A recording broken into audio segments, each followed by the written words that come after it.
الحمد لله نحمده ونستعينه ونستغفره ونؤمن به ونتوكل عليه ونعوذ بالله من شرور أنفسنا ومن سيئات أعمالنا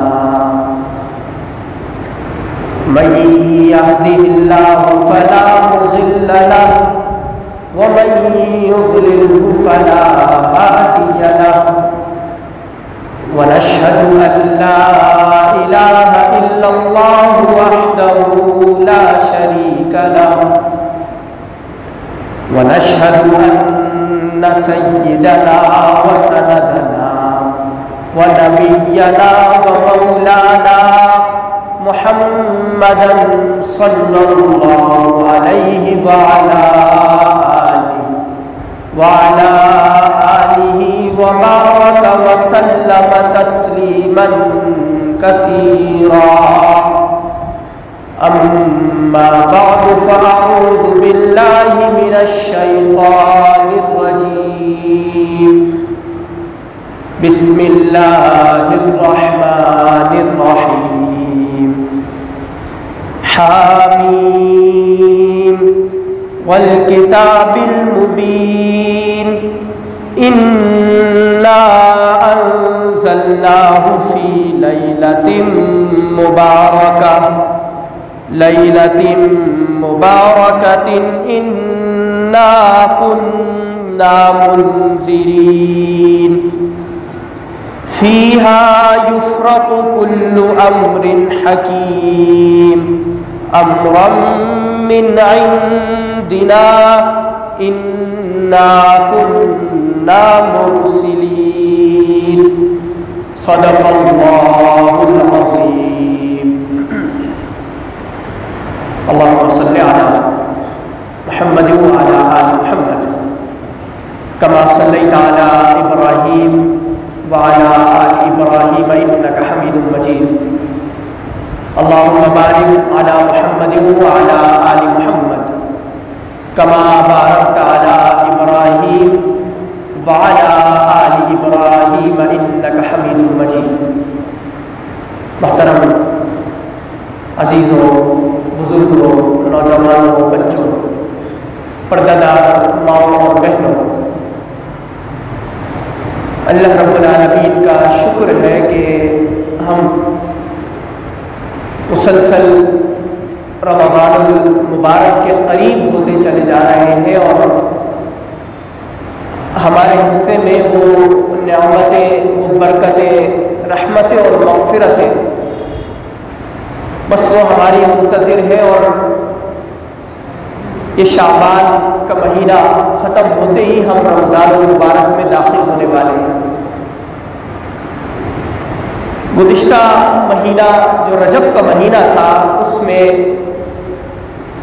نبی کریم صلی اللہ علیہ وسلم کے سفر معراج کے حوالے سے ایک رات کا تذکرہ آیا تھا کہ جسے شب معراج کے نام سے یاد کیا جاتا ہے اور 27 رجب کو عموماً اس رات کو منایا جاتا ہے اور اس میں عبادت کی جاتی ہے۔ یہ جو موجودہ مہینہ ہے شعبان کا مہینہ، اس مہینے میں بھی ایک رات آتی ہے کہ جس رات میں لوگ نئے لباس کا اہتمام کرتے ہیں اور مختلف انواع و اقسام کے اور ذائقے دار کھانوں کا، بالخصوص جو میٹھے اور حلوہ وغیرہ اس قسم کے کھانوں کا اہتمام کیا جاتا ہے۔ اس رات لوگ اپنے عزیز و اقارب سے ملاقات کے لیے زیارت قبور کا بھی اہتمام کرتے ہیں اور اس رات مختلف عبادات اور مختلف نمازوں کا بھی اہتمام کیا جاتا ہے کہ جن نمازوں کے ذریعے لوگوں کا یہ موقف اور کہنا ہے کہ جن سے ہمارے تمام گناہ مٹا دیے جاتے ہیں،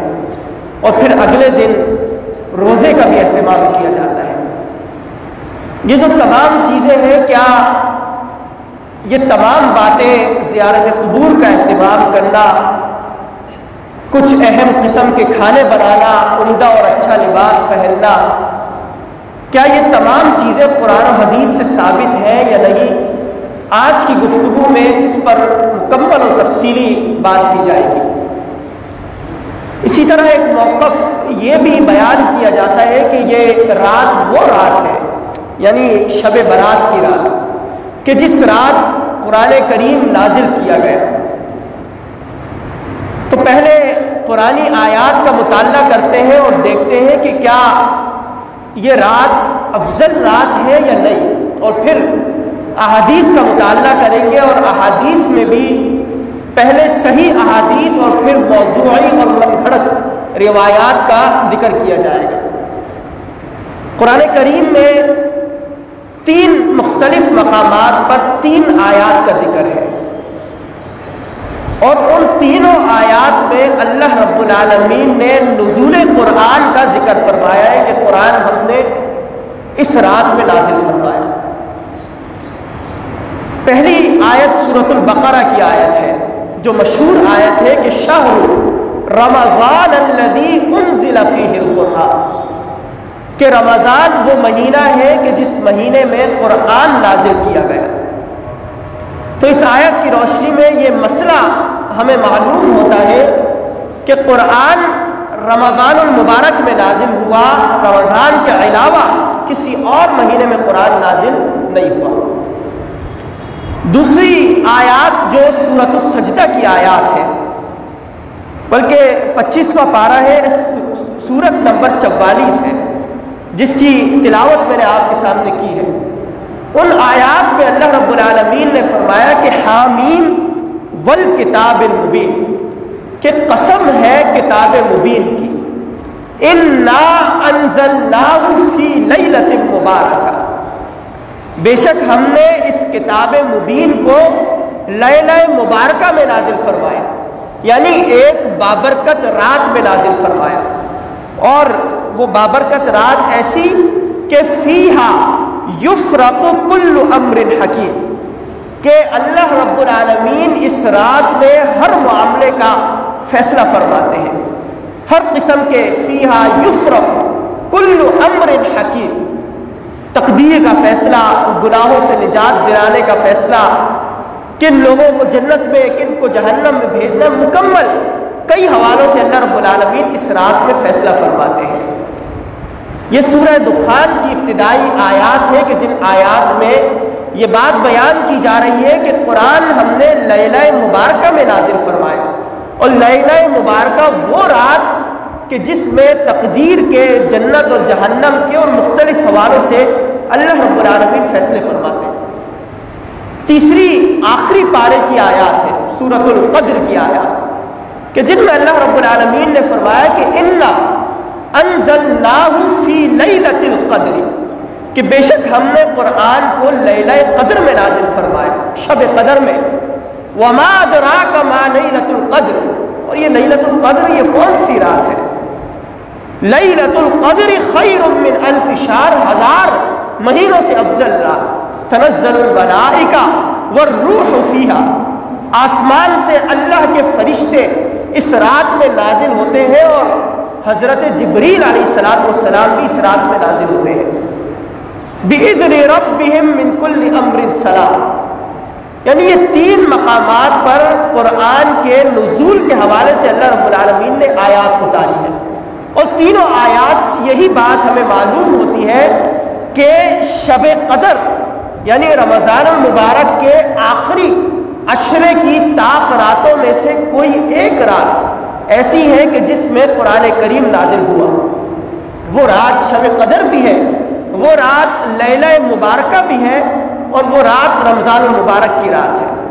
تو یہ جو ہمارے درمیان بات مشہور ہے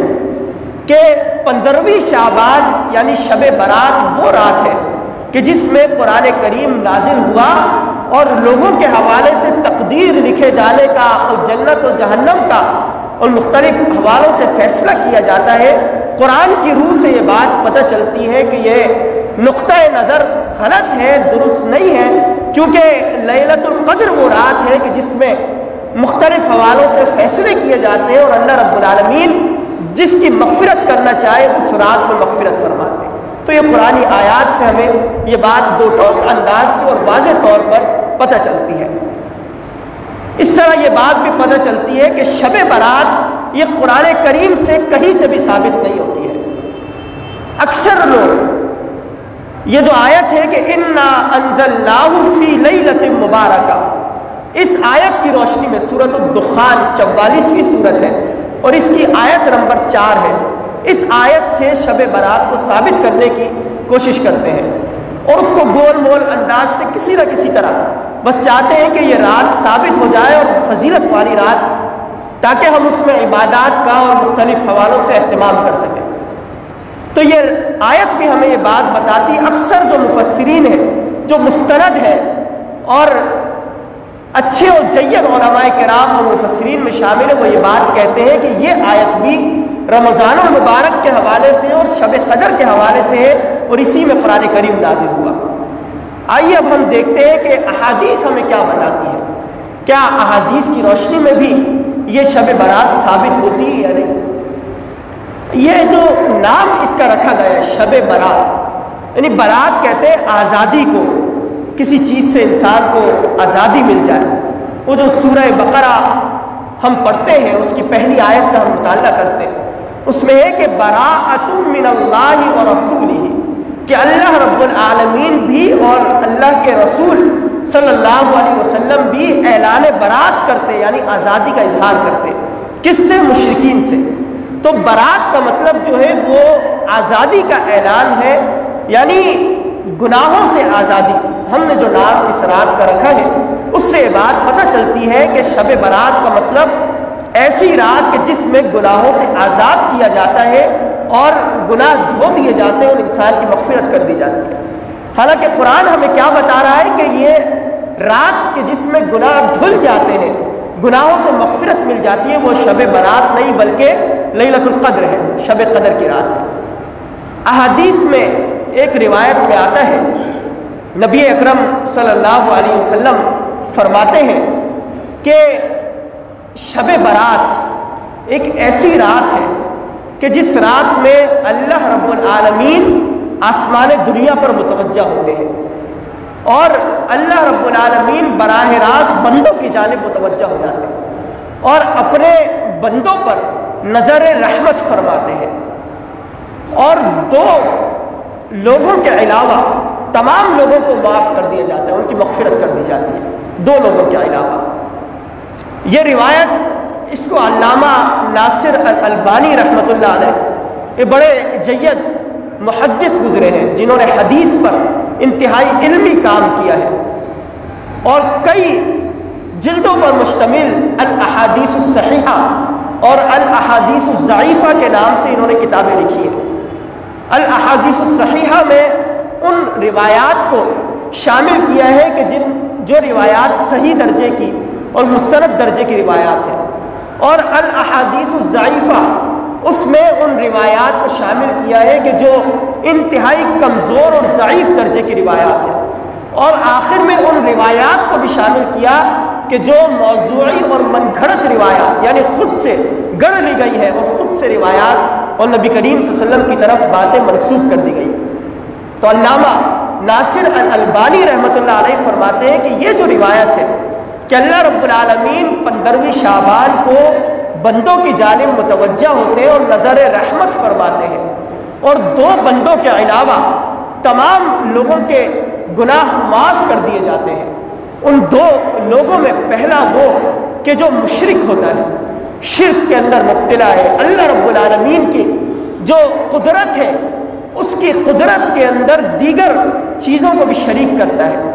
اس کی اللہ رب العالمین اس رات مغفرت نہیں فرماتے۔ اور دوسرا وہ شخص کہ جس نے اپنے دل کے اندر اپنے کسی بھائی کے لیے، اپنے والدین کے لیے، اپنے عزیز و اقارب یا اپنے پڑوسی یا کسی بھی مسلمان بھائی کے لیے دل کے اندر کینہ یا بغض رکھا ہو، اس کی بھی مغفرت اس رات میں نہیں کی جاتی۔ کس قدر سخت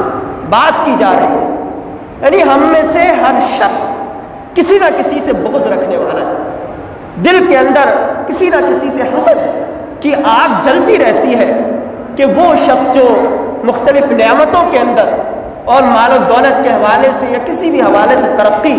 کرتا چلا جا رہا ہے، مجھے وہ منصب کیوں نہیں مل رہا، تو ہمارے دل کے اندر کینہ پیدا ہو جاتا ہے۔ فرمایا کہ دو اشخاص کے علاوہ، ایک مشرک اور دوسرا کینہ پرور، ان دو کے علاوہ کسی کی سب کی مغفرت کر دی جاتی ہے، ان دو کی مغفرت نہیں کی جاتی ہے۔ تو علامہ ناصر الالبانی رحمۃ اللہ علیہ فرماتے ہیں کہ یہ حدیث صحیح درجے کی حدیث ہے، اور باقی محدثین وہ اس حدیث کو بھی ضعیف درجے کی حدیث مانتے ہیں، لیکن چونکہ علامہ ناصر الالبانی رحمۃ اللہ علیہ علم حدیث میں ایک بڑا مقام رکھتے ہیں، لہذا ہم اس روایت کو صحیح روایت کے طور پر تسلیم کرتے ہوئے قبول کرتے ہیں کہ یہ صحیح روایت ہے۔ ایک دوسری اور بھی روایت ہے، اور وہ بڑی اہم روایت، اور سنن ابن ماجہ میں، مسلم میں اور دیگر کئی کتابوں کے اندر وہ روایت مذکور ہے، لیکن انتہائی ضعیف درجے کی روایت۔ وہ روایت یہ ہے کہ حضرت عائشہ صدیقہ رضی اللہ تعالی عنہا فرماتی ہے کہ 15ویں شعبان کی رات تھی، نبی کریم صلی اللہ علیہ وسلم میرے حجرے میں، میرے گھر میں تشریف لائے اور میرے ساتھ کچھ دیر آرام فرمایا، اور نبی کریم صلی اللہ علیہ وسلم نے مجھے یوں محسوس کروانے کی کوشش کی کہ گویا کہ وہ سو چکے ہیں۔ وہ فرماتی ہے کہ کچھ دیر کے بعد نبی کریم صلی اللہ علیہ وسلم خاموشی سے اٹھے اور مجھ پر چادر ڈالی تاکہ کہیں ایسا نہ ہو کہ میں جاگ جاؤں، اور بالکل خاموشی کے ساتھ نبی کریم صلی اللہ علیہ وسلم نے اپنے جوتے پہنے اور جوتے پہن کر دروازے تک پہنچے اور آہستہ سے دروازہ کھولا اور باہر نکل کر آہستہ سے دروازہ بند کر دیا کہ کہیں میری نیند کے اندر کوئی خلل واقع نہ ہو۔ پھر فرماتی ہے کہ نبی کریم صلی اللہ علیہ وسلم رات کی تاریکی میں چل پڑے۔ میرے دل کے اندر یہ خیال آیا کہ آج کی رات تو وہ رات ہے کہ جس میں نبی کریم صلی اللہ علیہ وسلم کی باری میرے ساتھ ہے، یعنی میرے گھر میں اور میرے حجرے میں آپ کو قیام کرنا اور رہنا ہے۔ کہیں ایسا تو نہیں کہ اللہ کے رسول صلی اللہ علیہ وسلم اپنی کسی اور زوجہ کے پاس جا رہے ہوں۔ وہ کہتی ہیں کہ میرے دل کے اندر یہ شک سا پیدا ہوا، تو اس شک کی بنا پر میں خاموشی سے اپنے بستر سے اٹھی اور نبی کریم صلی اللہ علیہ وسلم کے پیچھے چل پڑی، اپنے آپ کو پورا چادر میں لپیٹا اور خفیہ طور پر نبی کریم صلی اللہ علیہ وسلم کے پیچھے چل پڑے۔ تو میں نے دیکھا کہ اللہ کے رسول صلی اللہ علیہ وسلم جنت البقیع، یعنی وہ جو قبرستان ہے، اس قبرستان میں گئے اور کافی دیر تک وہاں پر کھڑے رہے اور بار بار اللہ رب العالمین کے حضور ہاتھوں کو بلند کر کے دعا فرماتے رہے۔ کافی دیر تک نبی کریم صلی اللہ علیہ وسلم اس قبرستان میں جنت البقیع میں ٹھہرے رہے اور پھر دوبارہ سے اپنے گھر کی طرف پلٹنا شروع کیا۔ تو حضرت عائشہ فرماتی ہے کہ میں انتہائی تیزی سے دوڑتی ہوئی کہ کہیں ایسا نہ ہو کہ رسول اللہ مجھ سے پہلے پہنچ جائے اور مجھ سے یہ سوال کر لیں کہ تم کہاں تھی۔ تو میں انتہائی تیزی سے دوڑتے ہوئے گھر کی طرف آئی اور چادر کے اندر چھپ کر لیٹ گئی، اور پھر نبی کریم صلی اللہ علیہ وسلم بھی گھر میں پہنچے۔ نبی کریم صلی اللہ علیہ وسلم نے دیکھا کہ میری سانس پھول رہی ہے، مجھ سے پوچھا کہ عائشہ تم کہاں تھی اور تمہاری سانس ایسی کیفیت تمہاری کیوں ہے؟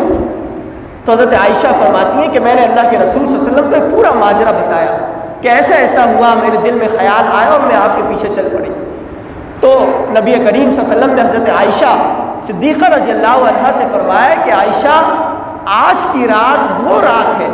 کہ جس رات میں اللہ رب العالمین یہ جو بنو کلب قبیلہ ہے اس کی جو بکریاں ہیں، اس کا جو پورا ایک ریوڑ ہے، ان بکریوں کے اوپر جتنے بال ہیں اتنے لوگوں کی اللہ رب العالمین آج کی رات میں مغفرت فرماتے ہیں۔ یہ ایک پورا واقعہ ہے کہ جو مختلف احادیث میں، کتب احادیث کے اندر مذکور ہے، لیکن تمام علماء کرام کا، تمام محدثین کا اس بات پر اتفاق ہے کہ یہ روایت ضعیف اور انتہائی کمزور درجے کی روایت ہے، لہذا اس رات سے شب برات کو ہم ثابت نہیں کر سکتے۔ یعنی اگر آپ کسی رات کو ثابت کرنا چاہیں تو پہلے یہ کہ وہ قرآن سے ثابت ہوتا ہو، اگر قرآن سے ثابت نہیں تو کم از کم متواتر درجے کی یا صحیح درجے کی روایت ہونی چاہیے کہ جسے ہم قبول کر سکیں۔ انتہائی ضعیف اور کمزور درجے کی روایت کو لیتے ہوئے پوری ایک رات مسلسل ہر سال مناتے چلے جانا یہ درست عقیدہ نہیں ہے اور درست بات نہیں ہے، یہ غلط رویہ ہے۔ چلے اگر ہم مان بھی لیں اس ضعیف روایت کی روشنی میں کہ اس سے شب برات کی فضیلت ثابت ہوتی ہے اور قبروں کی زیارت کرنا ثابت ہوتا ہے، تو دیکھیں کہ اس روایت سے ہمیں صرف یہ بات پتہ چلتی ہے کہ نبی کریم صلی اللہ علیہ وسلم اکیلے اور تنہا قبرستان کی طرف گئے۔ آپ کے ساتھ کوئی زوجہ مطہرہ نہیں تھی، آپ کے ساتھ کوئی صحابی نہیں تھے، یعنی بہت سے صحابہ کرام موجود تھے، لیکن اللہ کے رسول صلی اللہ علیہ وسلم نے کسی بھی زوجہ مطہرہ کو، کسی بھی صحابی کو یہ نہیں بتایا کہ یہ اس قدر اہم رات ہے اور اس رات میں زیارت قبور کرنی چاہیے، لہذا بہت سے لوگ چلتے ہیں اور زیارت قبور کا اہتمام کرتے ہیں۔ جو بات پتہ چلتی ہے وہ یہ کہ اکیلے اور تنہا گئے، اور نبی کریم صلی اللہ علیہ وسلم اپنی زندگی میں صرف ایک مرتبہ اس رات میں زیارت قبور کرنے کے لیے اور قبرستان کی طرف گئے، اس کے بعد بھی کئی مرتبہ یہ رات آتی رہی لیکن رسول اللہ نہیں گئے۔ گویا کہ اس سے جو مسائل ہمیں معلوم ہوتے ہیں، جو مسائل ہمیں اخذ کرنے چاہیے، وہ یہ کہ اگر کوئی جاتا ہے قبرستان اس رات میں تو اکیلے اور تنہا جائے۔ اکیلے جانے کی تو ہمت کسی شخص میں نہیں ہوتی ہے، رات کو 2-3 بجے کون جا سکتا ہے، تو یہ کہ اکیلے جائے۔ اور دوسرا، کبھی زندگی میں ایک مرتبہ چلا گیا تو چلا گیا، مسلسل اس پر دوام اختیار کرنا اور مواظبت اختیار کرنا یہ خلاف سنت عمل ہوگا، سنت کے مطابق عمل نہیں ہوگا۔ اسی طرح اس رات کے حوالے سے ہمارے درمیان ایک یہ بھی نظریہ موجود ہے کہ اللہ رب العالمین اس رات دنیا کی طرف تمام روحوں کو بھیجتے ہیں، یعنی جن لوگوں کا انتقال ہو گیا ان کی روحوں کو آزاد کر دیا جاتا ہے اور دنیا کی طرف بھیج دیا جاتا ہے، اور وہ روحیں اپنے گھر والوں سے ملنے کے لیے اس رات میں گھروں میں آتی ہیں۔ ایک یہ نظریہ بھی بہت ہی پرزور انداز سے بیان کیا جاتا ہے۔ احادیث سے یہ بات بھی ہمیں معلوم ہوتی ہے کہ یہ نظریہ بھی غلط ہے اور درست نہیں ہے، یعنی اگر آپ خود زیارت قبور کرنے کے لیے جا رہے ہیں اور کئی لوگوں کو لے کر جا رہے ہیں اور آپ یہ بات کہہ رہے ہیں کہ روحیں خود گھر پر چل کر آتی ہیں اور گھر والوں کو دیکھتی ہیں، ان سے ملاقات کرتی ہیں، تو گویا کہ دونوں عمل کے اندر تضاد موجود ہے۔ اگر وہ خود گھر پر روحیں چل کر آ رہی ہیں تو آپ کیوں وہاں پر جا رہے ہیں؟ اگر ان کو آزاد کر دیا جا رہا ہے تو قبر کے اندر ملنے کے لیے ان سے جانے کا یہ کیا معاملہ ہے؟ تو لہذا یہ بھی غلط نظریہ ہے کہ اس رات روحوں کو آزاد کر دیا جاتا ہے، بلکہ جو روح اس کو عذاب دیا جا رہا ہے اس کو مسلسل عذاب مل رہا ہے، اور جو اللہ رب العالمین کی نعمتوں کے اندر ہے، جو اللہ رب العالمین کے باغات کے حوالے سے اس کی کھڑکی اور جنت کے دروازے کھول دیے جاتے ہیں تو وہ اس سے لطف اندوز ہو رہی ہے۔ تو گویا کہ قرآن کریم سے شب برات ثابت نہیں ہوتی ہے، احادیث سے اگر ثابت ہوتی ہے تو انتہائی ضعیف درجے کی روایت ہے کہ جس سے یہ رات ثابت ہوتی ہے۔ اور ایک روایت اور بھی ہے کہ جو نبی کریم صلی اللہ علیہ وسلم سے مروی ہے، اور وہ بھی انتہائی ضعیف اور کمزور درجے کی روایت۔ اس روایت میں یہ بیان کیا جاتا ہے کہ نبی اکرم صلی اللہ علیہ وسلم نے فرمایا کہ اللہ رب العالمین فرماتا ہے کہ رمضان کا مہینہ میرا مہینہ ہے اور شعبان کا مہینہ وہ رسول اللہ کا مہینہ ہے، یعنی ایک روایت۔ اور کچھ محدثین تو یہ بات بھی کہتے ہیں کہ یہ منگھڑت روایت ہے، خود ہی شب برات کو ثابت کرنے کے لیے اس روایت کو گھڑ لیا گیا ہے اور لوگوں کے اندر پھیلا دیا گیا کہ رمضان کا مہینہ وہ اللہ رب العالمین کا مہینہ ہے اور شعبان کا مہینہ وہ نبی اکرم صلی اللہ علیہ وسلم کا مہینہ ہے۔ اور اسی طرح وہ روایت بھی کہ بنو کلب کے ریوڑ کے اور ان کی بکریوں کے جتنے بال ہیں اس رات میں اتنے لوگوں کی مغفرت کر دی جاتی ہے، تو یہ بھی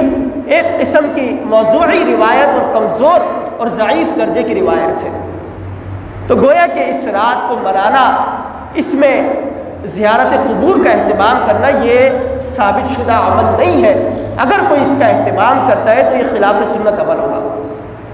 ہاں وہ جو ناصر الالبانی رحمۃ اللہ علیہ کی روایت تھی کہ جس روایت سے بات پتہ چلتی ہے کہ اللہ رب العالمین اس رات میں آسمان دنیا کی طرف متوجہ ہوتے ہیں، بندوں کی طرف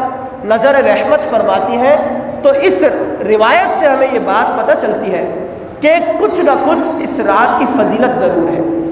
یعنی مکمل طور پر فضیلت کا انکار کر دینا یہ درست رویہ نہیں ہوگا، بلکہ اس روایت کی روشنی میں کہ ہاں اللہ رب العالمین مغفرت بھی فرماتے ہیں اور نظر رحمت بھی فرماتے ہیں، تو اس روایت کی کوئی نہ کوئی فضیلت ضرور ثابت ہے، لیکن مکمل اور مختلف انواع سے اس میں نئے لباس پہننا اور اچھے اور عمدہ کھانے پکانا اور زیارت قبور کا اہتمام کرنا یہ درست عمل نہیں اور ثابت شدہ عمل نہیں ہے۔ اسی طرح احادیث کے اندر اس رات کے حوالے سے اور بھی جو باتیں ہمارے سامنے آتی ہیں کہ اگلے دن کا جو انسان روزہ رکھتا ہے، اکثر لوگ روزے کا بھی اہتمام کرتے ہیں، 15ویں کا جو دن آتا ہے اس دن میں، تو نبی کریم صلی اللہ علیہ وسلم کا عمل ہمیں یہ بات بتاتا ہے کہ رمضان المبارک سے پہلے رجب کے مہینے میں، شعبان کے مہینے میں نبی کریم صلی اللہ علیہ وسلم رمضان کا استقبال کیا کرتے تھے، اور رمضان کے استقبال کے لیے جو طریقہ رسول اللہ اختیار کیا کرتے تھے وہ یہ کہ روزوں کا اہتمام کیا کرتے تھے۔ شعبان کے مہینے میں کچھ دنوں کے بعد نبی کریم صلی اللہ علیہ وسلم روزوں کا اہتمام کیا کرتے تھے تاکہ رمضان کا استقبال کریں۔ جو عبادات دیگر سال اللہ کے رسول کرتے تھے اس میں اور زیادہ اضافہ شعبان کے مہینے میں کر دیا کرتے تھے۔ لہذا اگر کوئی شخص اس نیت سے کہ رسول اللہ صلی اللہ علیہ وسلم استقبال رمضان کے لیے شعبان کے مہینے میں روزے رکھتے تھے، لہذا 15ویں کا جو دن آتا ہے اس دن کوئی شخص روزہ رکھتا ہے تو وہ رکھ سکتا ہے، اس میں کوئی حرج نہیں ہے۔ لیکن اس نیت سے کہ یہ انتہائی فضیلت والی رات ہے اور اس رات کی وجہ سے، شب برات کی وجہ سے روزے کا اہتمام کرنا،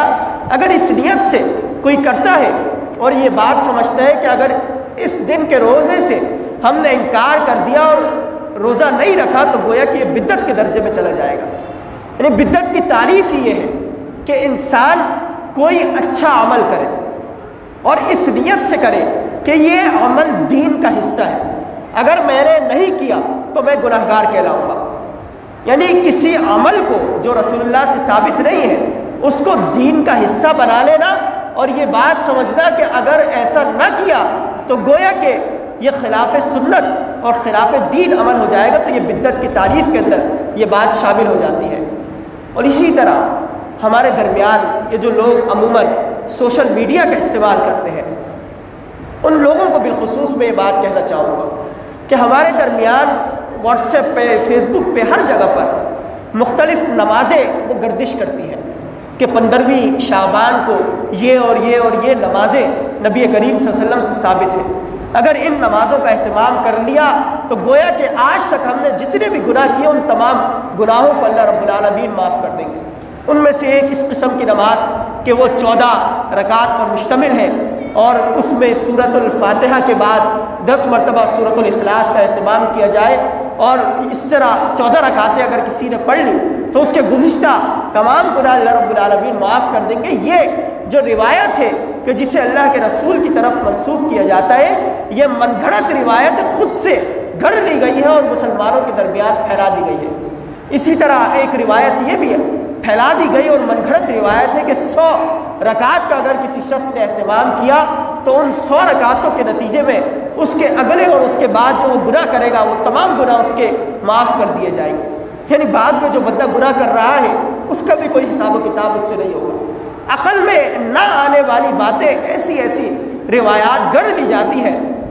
اسی طرح ایک روایت کہ جس میں قضائے عمری کی طرف اس روایت کو منسوب کیا جاتا ہے کہ انسان نے اگر لاپرواہی کی 10 سال 15 سال نمازیں ترک کرتا چلا گیا، نمازیں چھوڑتا چلا گیا، اب اسے احساس ہوتا ہے کہ وہ ان نمازوں کو پورا کرے اور اللہ کی طرف متوجہ ہوتا ہے، تو اس کے لیے ایک نماز گڑھ لی گئی اپنی طرف سے کہ قضائے عمری کا اہتمام کیا جائے کہ اس رات 15ویں شعبان کو شب برات میں اگر کسی شخص نے قضائے عمری پڑھ لی تو گزشتہ جتنی بھی نمازیں اس نے چھوڑی وہ اس کا کفارہ بن جائے گی اور اس کو کوئی اس پر سخت سختی اور پکڑ نہیں کی جائے گی۔ تو یہ بھی ایک قسم کی من گھڑت چیز ہے اور موضوعی چیز ہے۔ تو گویا کہ اس پوری گفتگو سے ہمارے سامنے یہ بات آتی ہے کہ شب برات اس کو